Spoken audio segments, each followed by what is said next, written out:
Hey everyone. All right, so I'm in Vegas, my last night here. So I want to do a little initial camera review of me using the camera. Enough talking about the lens, hood, and the not having the battery charger. So I have the, my Leica stuff is the first Leica I ever had was the Q2 monochrome. Then I got the Q3. So now I still have the Q3 and I got the 43 now. So just shooting with this. The one thing initially is, since this is a same camera as the Q3, I could set this up how my Q3 is, the 28, and then just shoot with this. It is so nice. I know someone in my comments mentioned they were a wedding photographer and they had a 28 and were thinking about getting this. Oh, it is so nice being able to pick up both cameras and they're set up the exact same way. That's really cool. I think, now I have the original firmware on here. I didn't dare try and update the firmware before my trip in case there was an issue, you know. I didn't want to have problems and only have this camera.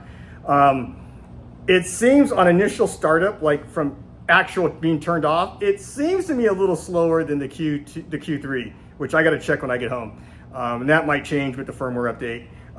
Once I turn it on though, I just have the camera go to sleep. And a couple times like going into play, just to see a shot real quick, it seems a hair slower, maybe. It could be me, I could be wrong. Other than that, now it is a little heavier. I got it with my Q2 monochrome grip. It's a little heavier and it's a little bit more weighted towards the front end, because with the 28, you know, I shoot 2 hours, 3 hours straight, nonstop holding the camera, you know. Before it never bothered me too much. Now with this one, after a little while, I'd be like, my hand's a little, so I've got to probably find a better grip that's maybe a little deeper. So if anyone out there knows of a good grip that's maybe got a little bit more, you know, depth to it than the Leica one, let me know and I'll check that out. Because I almost want to be like, oh, if I had my hand out just a hair more, it'd be a little bit more comfortable. So if you got a Q3, it's a hair heavier. Now the big issue is, this is a 43. Doesn't matter, it's an APO lens. It could be the best lens they ever made in the world. If you shoot and a 43 is not too tight, get the 28. There were shots on the street that I did last year that I got that I didn't get this year. There's a spot that goes from the Fremont, there's one street, it turns on Las Vegas Boulevard, and I would hit the cars as they're turning. With the 28, it was simple because I would just sit there and grab the whole car. With this one, same place I was, but I'd get the front and, you know, like 3/4 of the car. So once again, at the car show, packed. Las Vegas Convention Center, South Hall, all packed with cars, aisles packed with people. With the 28, I can stand a little off if I want to get the whole car. With this, I'd have to stand too far back where people are always constantly walking in front.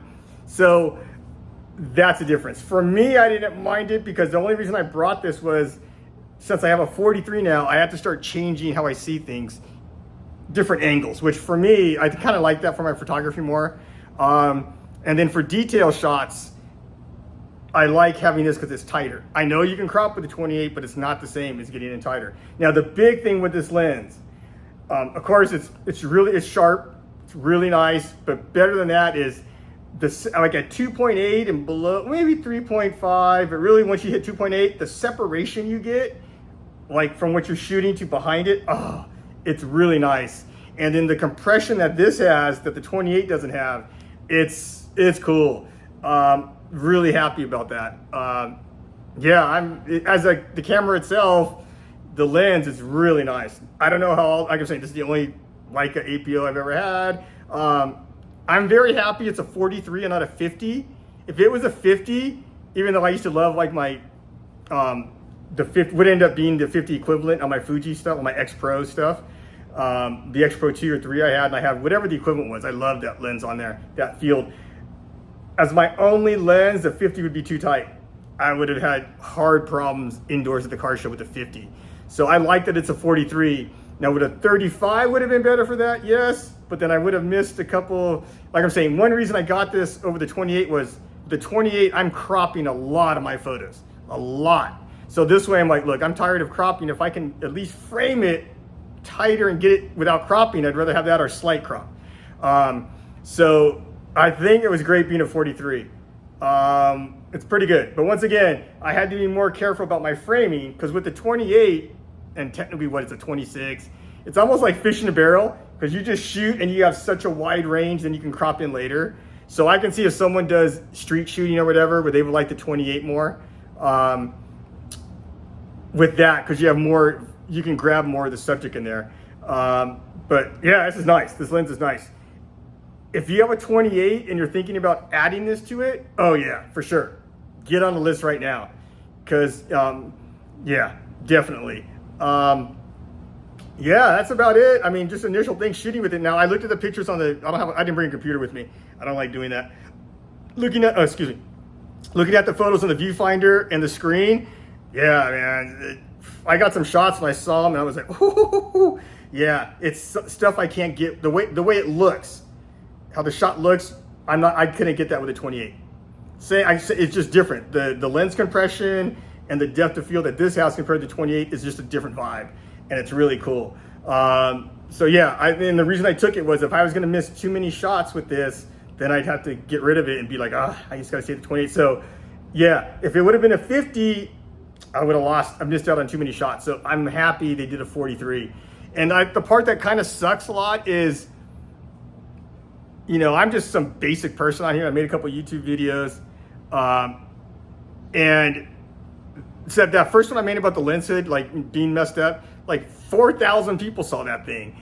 And what sucks is it's an issue, but to me, Leica like messed up because that little issue in the lens hood is distracting from taking away how good this lens is on this camera. I think, you know, we shouldn't be talking about the lens hood and how battery charge not being there. We should just be talking about how badass this lens is.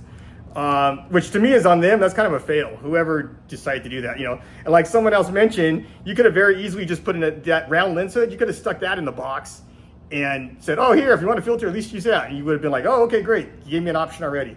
But whatever. I'm telling you though, if you live in the United States and you order one of these from B&H and you shoot with it, do not plan on, you better have the money to pay for it because you're not going to return it. When you see what this stuff looks like, this is a great no. If you shoot weddings, someone mentioned they shot weddings with the Q3.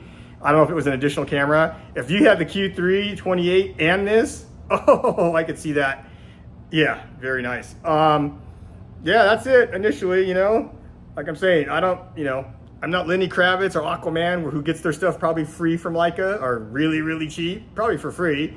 I'm not some, camera influencer on here who gets these cameras early on and can do with use them for a month or 2 weeks. And of course they do a review, but are they going to be extremely harsh ever? No, they're not, because they're not going to get the stuff again from Leica, or any brand. No Leica store is giving me this camera to test out, because I have a bunch of followers.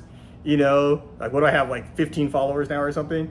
I got this camera from the Leica store in LA because I gave them $7,600. I work really hard for my money, like all of you out there too. This is a big investment for me. Luckily I sold my Fuji last week for $2,000. So that knocks this down to like $5,600 now. Yeah, so that's why I'm just telling you honest stuff about this camera from someone who works hard for their money and spends their money to buy this, And remember, this isn't some cheap product. This is a premium product. When you spend money on anything premium, okay, you hire me to master your record, you're hiring for a premium thing. You expect a certain level of quality. I'm not charging you $25, all right? I spend this money on a premium camera. I expect quality and other stuff with it, just like all of you out there. So, and when some little things aren't right, I'm going to say something about it because, I'm buying a premium product. I have no problem paying top money for premium service or premium gear, but I expect the quality to go along with what I'm paying for that. That's why you charge a premium price. So yeah, it's great. Very happy with this lens. I'm great. This thing is great. If you're get on a list, I can see this camera being backed up for a while. I really can, because this is really nice. I'm telling you, if 48's too deep for you, then if 43's too tight, get the 28. If you've got a 28 and you can somehow get one of these, having two cameras set up the exact same way would be so nice. I can see how that worked. I'll probably, for a little while, I'm going to keep the Q3, but I'll probably sell that eventually. If I stop using it, I'm going to see how much I stop using it. Then I just have this guy. But Yeah, I could see definitely. I mean, it would be nice going to an event though, having the Q3, the 28, and this guy. That would be like back and forth.